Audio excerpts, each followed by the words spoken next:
मुंबई उच्च न्यायालयाने मनोज जरांगे पाटील यांना खडसावलं। आझाद मैदानात आंदोलनाला परवानगी नाकारली। खारघर इथे पर्यायी जागेबाबत सरकार निर्णय घेऊ शकतं।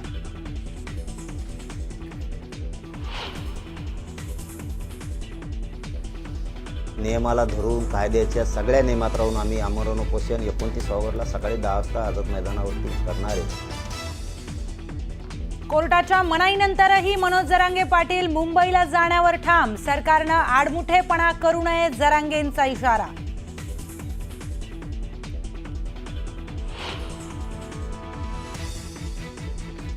फडणवीसांनी दिलेलं 16% आरक्षण महाविकास आघाडीनं घालवलं। मराठा उपसमितीच्या बैठकीनंतर विखे पाटलांची टीका। तर जरांगेंच्या मागण्यांवर चर्चा झाली असून आरक्षणाबाबत सरकार सकारात्मक असल्याची भूमिका।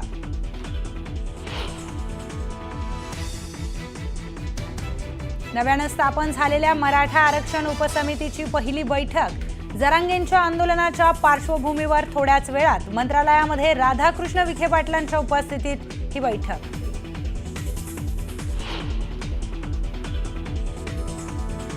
मुख्यमंत्री फडणवीसांचे स्वीय सहाय्यक राजेंद्र साबळे आणि जरांगेंमध्ये चर्चा।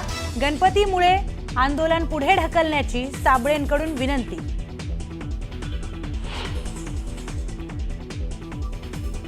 राज्याच्या पोलीस महासंचालक रश्मी शुक्लांनी घेतली मुख्यमंत्री देवेंद्र फडणवीसांची भेट। गणेशोत्सव आणि जरांगेंच्या आंदोलनाच्या पार्श्वभूमीवर बैठक झाल्याची माहिती।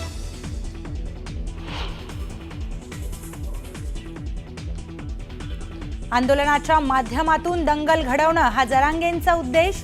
गेल्या 1.5 वर्षापासून त्यांनी हेच केलंय। तर त्या 28.5 किलोला उचला। ओबीसी नेते लक्ष्मण हाकेंचा जरांगेंवर हल्लाबोल।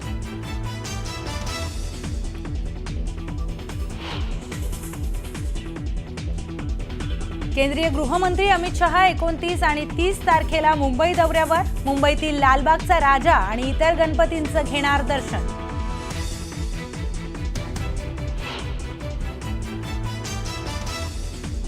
शिवसेना नेते आणि तानाजी सावंतांचे बंधू शिवाजी सावंतांचा लवकरच भाजपमध्ये जाहीर पक्षप्रवेश। सोलापूर पालिका निवडणुकीपूर्वी शिवसेनेला हा मोठा धक्का।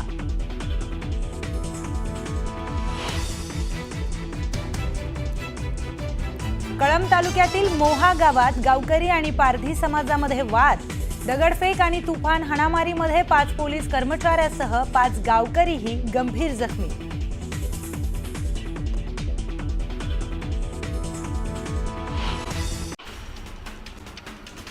मुंबई हायकोर्टानं जरांगेंच्या मुंबईतील आंदोलनाला परवानगी नाकारली आहे। जरांगेंना नवी मुंबईमधील खारघरमध्ये आंदोलन करण्याची मुभा मुंबई हायकोर्टानं दिली आहे। मुंबई हायकोर्टानं परवानगी नाकारल्यानंतरही 29 तारखेला आझाद मैदानावर उपोषण करण्यावर मनोज जरांगे ठाम आहेत। उद्या सकाळी आंतरबालीमधून मुंबईसाठी निघणार असल्याचं जरांगेंनी सांगितलंय। तर हे सरकारचं षडयंत्र असल्याचा आरोपही जरांगेंनी केला। जरांगे कायद्यापेक्षा मोठे नसल्याचं वक्तव्य वकील सदावर्तेंनी केलंय। तर जनतेला वेठीस धरू देणार नसल्याचा इशाराही सदावर्तेंनी जरांगेंना दिला। सरकारकडून शिंदे समितीला 6 महिन्यांची मुदतवाढ दिल्याची माहिती राधाकृष्ण विखे पाटलांनी दिली आहे। मराठा उपसमितीच्या बैठकीनंतर त्यांनी ही घोषणा केली। तर फडणवीसांनी 16% दिलेलं आरक्षण मवियानं घालवल्याचं ते म्हणाले। पावसाळ्यासह गणेशोत्सव असल्यानं जरांगेंनी आंदोलन स्थगित करण्याची विनंती विखे पाटलांनी जरांगेंना केली आहे। तर काही गोष्टी कायद्याच्या कचाट्यात अडकल्याचं ते म्हणाले। मुख्यमंत्री फडणवीसांचे स्वीय सहाय्यक राजेंद्र साबळे आणि जरांगेंमध्ये चर्चा झाली। गणपतीमुळे आंदोलन पुढे ढकलण्याची साबळेंनी जरांगेंना विनंती केली। आंदोलनाच्या माध्यमातून दंगल घडवणं हा जरांगेंचा उद्देश असल्याचा आरोप लक्ष्मण हाकेंनी केला। गेल्या 1.5 वर्षापासून त्यांनी हेच केलंय। तर त्या 28.5 किलोला उचला असं म्हणत ओबीसी नेते लक्ष्मण हाकेंनी जरांगेंवर हल्लाबोल केला। मी अपशब्द वापरले नसून बोलीभाषेमध्ये बोललो होतो। विनाकारण वाद पेटवला जात असल्याचं मनोज जरांगे पाटलांनी म्हटलंय। मात्र मी तो शब्दही मागे घेतला। मुख्यमंत्र्यांच्या मातोश्रींविरोधातील वक्तव्यावरून जरांगेंनी स्पष्टीकरण दिलं। भाजपमध्ये गेलेल्या संग्राम थोपटे यांना मोठा दिलासा मिळण्याची शक्यता आहे। राजगड सहकारी साखर कारखान्याला खेळत्या भांडवलाच्या कर्जाची हमी सरकार देणार असल्याची माहिती आहे. शिवसेना नेते आणि तानाजी सावंत यांचे बंधू शिवाजी सावंत भाजपमध्ये पक्षप्रवेश करणार आहेत. शिवाजी सावंत यांच्या निर्णयामुळे सोलापुरात पालिका निवडणुकीपूर्वी शिवसेनेला मोठा धक्का मानला जातोय. भंडारा जिल्ह्याचे पालकमंत्री बदलण्यात आले आहे. संजय सावकारे यांना काढून पंकज भोयारांना पालकमंत्री पदाची जबाबदारी देण्यात आली आहे. तर सावकारेंची बुलढाण्याच्या सहपालकमंत्रीपदी नियुक्ती करण्यात आली आहे. पालकमंत्रीपदाच्या मुद्द्यावरून कुठलीही नाराजी नसल्याचं स्पष्टीकरण सावकारेंनी दिलं. उलट भंडाऱ्याला जाणं येणं जमत नसल्यानं पालकमंत्रीपद नको म्हणून मीच मुख्यमंत्र्यांना विनंती केली होती असं ते म्हणाले. शरद पवारांना सर्वांची नावं तोंडपाठ असल्याचं गोपीचंद पडळकर यांनी म्हटलंय. पण 107 आमदार निवडून देतो असं सांगणाऱ्या दोघांची नावं पवार विसरल्याचं म्हणत त्यांनी टीका केली. नांदेडच्या नायगावात वसंत चव्हाण यांच्या पुतळ्याचं अनावरण करण्यात आलं. यावेळी काँग्रेस नेत्यांसोबत अशोक चव्हाण यांनी स्टेज शेअर केला. यावेळी मंचावर काँग्रेसचे प्रदेशाध्यक्ष हर्षवर्धन सपकाळ, खासदार छत्रपती शाहू महाराज, माजी मंत्री अमित देशमुख आणि माजी मंत्री विश्वजित कदम यांची उपस्थिती होती. सिंधुदुर्ग जिल्ह्यामध्ये सकाळपासून पावसानं हजेरी लावली आहे. यामुळे फेरी विक्रेत्यांसह नागरिकांची तारांबळ उडाली. उद्या गणरायाचं आगमन होणार आहे. दरम्यान पावसामुळे गणेश भक्तांनी नाराजी व्यक्त केली आहे. अन्न आणि औषध प्रशासनाच्या वतीनं गणेश मंडळांसाठी मार्गदर्शक सूचना जाहीर करण्यात आली आहे. भाविकांना सुरक्षित आणि आरोग्यदायी प्रसाद मिळवण्यासाठी नियमावली तयार करण्यात आली आहे. स्वच्छता आणि सुरक्षेबाबत जागृत राहण्याच्या सूचनाही देण्यात आल्या. चंद्रपूरमध्ये मनोज रांगेंविरोधात ओबीसी समाजानं आंदोलन केलं. भाजपच्या ओबीसी सेलचे प्रदेश उपाध्यक्ष अशोक जीवतोंडे यांच्या नेतृत्वात हे आंदोलन करण्यात आलं. दरम्यान जोरदार घोषणाबाजीही यावेळी करण्यात आली. अमरावतीच्या तहसील कार्यालयावर ठाकरेंच्या शिवसेनेनं आंदोलन केलं. शेतकऱ्यांच्या नुकसान भरपाई देण्याची मागणी आंदोलकांनी केली. तर आंदोलकांनी जोरदार घोषणाबाजीही केली. भंडारा परसवाडा गावातील उपसरपंच खवास यांनी शासनाच्या जलनीतीविरोधात आंदोलन केलं. तहसील कार्यालयामध्ये भिकेचा कटोरा समोर धरून मला 1 रुपये द्या असं म्हणत त्यांनी आंदोलन केलं. अमरावती जिल्ह्यातील मोसरी गावच्या शेत शिवारात तब्बल 8 फूट लांबीचा मोठा अजगर निघाला. त्यामुळे नागरिकांमध्ये भीतीचं वातावरण होतं. दरम्यान सर्पमित्राच्या मदतीनं या अजगराचं रेस्क्यू करण्यात आलं.